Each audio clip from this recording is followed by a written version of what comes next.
안녕하세요, 쓰르커피입니다. 오늘은 이제 저한테 물어보시는 분들 중에 가정용 커피를 선물 받았어요, 혹은 가정용 커피를 샀는데 사용법을 어떻게 사용하는지 모르겠어요 라고 물어보시는 분들이 꽤 있어서 어떻게 사용하시는지랑 어떤 과정으로 커피가 내려오는지 간략하게 설명을 한번 해드리고 제가 직접 내려보도록 하겠습니다. 먼저 이제 가정용 커피 머신이라고 하면은 이 정도 되는 사이즈의 가격은 보통 이제 15만원에서 한 25만원 사이 정도로 보통 책정이 돼요. 가정용 머신에 대한 부품들이 있고, 그리고 당연히 커피 원두가 필요하겠죠. 커피 원두, 그리고 원두를 갈아서 쓸 그라인더가 필요한데, 저는 되도록이면은 갈아져 있는 원두를 사서 쓰시는 것보다는 홀빈, 갈지 분쇄되지 않은 홀빈 상태를 사용해서 그라인더를 통해서 갈아서 그때그때 쓰시는 거를 적극 추천을 해드리는 편입니다. 그거는 제가 그라인더 편에서 설명을 다시 한번 그 이유에 대해 설명을 한번 해드릴게요. 기본적으로는 이렇게 준비가 되어 있으면 되고, 커피 머신으로 와서 한번 자세히 한번 보겠습니다. 커피 머신을 보시면은 지금 버튼이 3개가 들어가 있고 불이 3군데에서 들어오게 돼 있어요. 그리고 다이얼이 있죠. 자, 각각 부분을 보시면 요 부분 전원 버튼 표시는 아시죠? 누르면은 꺼졌다가 키면은 지금 초록불이 미리 들어와 있는데, 원래는 이 온도 게이지가 0에 있다가 켜놓으면 온도가 계속 올라가서 여기 지금 80에서 숫자 컵 있는 100까지 사이에 위치하게 되면은 초록불이 들어와요. 그러면은 추출을 해도 된다라는 표시로 초록불이 들어와 있는 겁니다. 여기는 다음 시간에 스팀할 때 설명을 한번 더 해드릴 건데, 여기는 요 수증기 나와 있는 버튼을 눌러 놓으면은 온도가 더 올라가서 이쯤 위치하게 되고, 그럼 주황불이 들어와요. 그러면은 스팀을 써도 된다라는 얘기입니다. 다이얼을 써서 스팀을 쓸 거고요. 오늘은 기본적인 사용법이기 때문에 에스프레소 추출하는 것까지 한번 해보겠습니다. 요 본체에 보시면은 이제 커피숍에서 많이 보시던 포터필터라는 부품이 여기 있습니다. 이 부품에다가 원두를 갈아서 담은 다음에 꽂아서 작동을 시키는 게 기본적인 부분인데, 일단 차이점을 알고 계셔야 될 게, 상업용 같은 경우에는 크기가 조금 더 크고 안에도 훨씬 더 넓어요. 상업용은 보통 이제 원두를 계량했을 때 여기에 19g 까지도 들어가는데, 얘 같은 경우는 19g까지 안 들어가요. 그래서 16g 정도가 거의 한계라고 보시면 됩니다. 당연히 원두량이 적게 들어가기 때문에 상업용에서 드시는 커피보다는 맛이 조금 더 연해질 수밖에 없어요. 크레마 색깔도 조금 더 연할 수도 있고요. 그거는 알고 계셔야 됩니다. 자, 이제 무게를 먼저 한번 재볼게요. 저울이 있으시면 저울을 쓰시면 되고, 없으시면 제가 조금 간편하게 하실 수 있는 방법을 한번 설명을 하겠습니다. 이제부터 원두를 계량을 해볼 건데, 보통 가정용 머신을 사면 이렇게 생긴 스쿱을 같이 줘요. 이런 걸 쓰실 거라면은 자, 2번 떠볼게요. 한 번 떴을 때 지금 7.1g, 2번 떴을 때 15g 정도가 나왔네요. 요 정도면은 요 스쿱 있으면 2번 딱 떠서 쓰시면 되는 정도고, 요게 없다면 만약에 집에서 쓰시는 밥숟가락 있죠? 밥숟가락으로 한번 계량을 해보겠습니다. 밥숟가락 한 번 너무 위에 이렇게 산처럼 쌓지는 마시고 조금만 떨어뜨려서 한 번 하면은 밥숟가락이 5.7g 나왔네요. 2번 10.8g, 3번 조금만 줄여서 3번 하시면은 지금 14.8g 하면은 자 15g만 조금 넘게 맞춰보겠습니다. 자 15.5g이 나왔습니다. 자, 이 상태로 이제 추출을 해볼게요.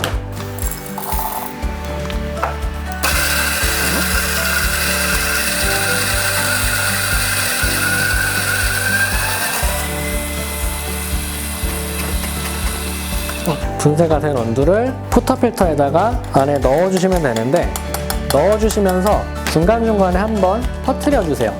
한 곳에 몰아서 뭉치면은 추출했을 때 추출이 잘 되지 않는 경우가 생기기 때문에, 자, 조금 쌓이더라도 다 넣으시고, 그리고 집에 이쑤시개 있으시면 이쑤시개로 대체하시면 되는데, 얘는 이제 원두를 뭉친 애들을 다 퍼트려주는 역할을 할 거예요. 다 퍼트려 주시고, 그리고 자, 요 기구에 있다면 템퍼, 요 뒷부분 납작한 부분이 템퍼기 때문에 꾹 눌러서 너무 강하게 하시면 안 됩니다. 하시고 주변에 묻은 부분들은 처리를 한번 해주시고, 탬핑을 하고 이제 결합을 시킨 다음에 추출을 해볼 건데, 원래 기본적인 에스프레소의 추출 시간은 25초에 30ml가 기본적인 에스프레소긴 하지만, 가정용에서는 그렇게 룰을 따르면 들어가는 게 적기 때문에 크레마가 잘 안 나거나 맛이 너무 연해지는 경우가 생겨요. 그래서 기본적인 룰보다는 좀 맛에 따라서, 그리고 크레마 색깔에 따라서 한번 보겠습니다. 초를 한번 같이 재볼게요. 시작.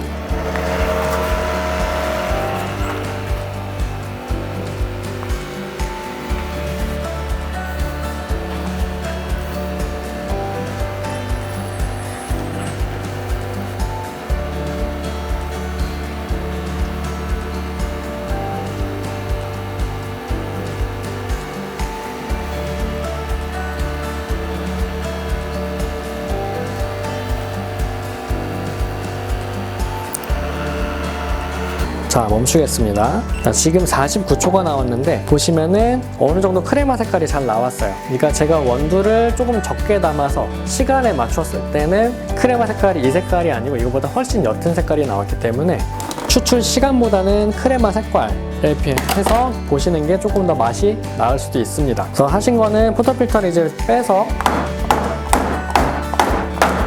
처리를 하시면 되고, 이제 이거를 추출을 다시 쓰실 거라면은 여기서 물을 이렇게 헹궈 주신 다음에 버리시고 다시 준비를 해놓으시면 돼요. 꽂으실 때는 보시면은 보통 일반적인 머신들은 왼쪽에서 한 40도 정도 해서 올라간 다음에 올라가서 오른쪽으로 쭉 하시면 직각으로 들어오죠. 그래서 여기도 표시가 자물쇠 표시가 열려있는 표시가 있고 잠겨있는 표시가 있어요. 이 정도 각도에서 들어가서 이렇게 맞춰놓으면 된다라고 써놓은 겁니다. 이렇게 돼 있어요. 그래서 이렇게 생성된 에스프레소를 가지고 이제 음료를 만들어 드시면 됩니다. 기본적인 사용법은 얘 같은 경우에는 뒤에 보시면은 이제 보통 급수 거 빼볼까요? 물통형이라 그래서 이렇게 뒤에 물통에 정수물을 담아서 쓰는 방식입니다. 이제 상업용 같은 경우는 직수형이라 그래서 정수 필터를 머신 전에 미리 놓고 수돗물을 정수 필터를 거쳐서 머신에 바로 넣는 방식을 쓰는데, 가정용에서는 그런 경우는 거의 흔치 않아요. 그래서 보통은 물통형이기 때문에 꼭 정수물을 받으시고 물통이 들어가는 곳에 결합을 해서 사용을 하시면 됩니다. 그래서 지금 이렇게 사용법이 한번 끝났고 청소는 자 한번 볼까요? 다시 빼고, 포터필터는 보통 가정용은 얘가 빠질 수 있게 만들어 놨어요. 그래서 얘를 돌려서 빼시면은 이 상태가 됐고, 얘를 청소를 하시면 되고, 물통 같은 경우에는 이제 드립 트레이라고 부르는데 머신에서 여기 물통이 이제 찌꺼기랑 물이 담겨 있습니다. 이것도 마찬가지로 설거지를 하시면 되고, 그리고 얘가 꽂혔던 이 안쪽 이제 그룹 패드라고 부르는 부분인데, 이 그룹 패드 쪽에는 커피 찌꺼기들이 좀 많이 남아있는 편이에요. 그래서 청소 솔이 있다면 청소 솔을 쓰시면 좋고, 없으시다면 칫솔로 조금 대체하셔도 됩니다. 솔 쪽에 지금 보시면 원두 찌꺼기가 조금씩 떨어지죠. 그리고 홈이 요 날개가 들어갔던 홈 부분도 조금 잘 털어주시면은 빠집니다. 자, 그리고 지금 보이지는 않지만 커피 머신을 항상 보면은 얘가 이제 커피 머신이 압력을 만들어주고 그 압력을 얘가 넣었을 때 버텨줘야 되는데, 이 안쪽에 고무로 돼 있는 그 가스켓이라는 부분이 들어가 있어요. 걔가 압력을 새나가지 않게 잡아주는 부분인데, 걔가 오래 쓰면은 경화가 돼서 딱딱해져서 떨어져 나가거나 깨집니다. 걔는 소모품이라서 쓰시다가 조금 내가 넣어서 닫았는데 안 돌아간다. 그러면은 한 번씩 바꿔주셔야 돼요. 그렇게까지 해서 사용을 하시면 되겠습니다. 오늘 준비한 영상은 여기까지고요. 다음 시간에는 그라인더에 대해 설명을 한번 해드리도록 하겠습니다. 감사합니다.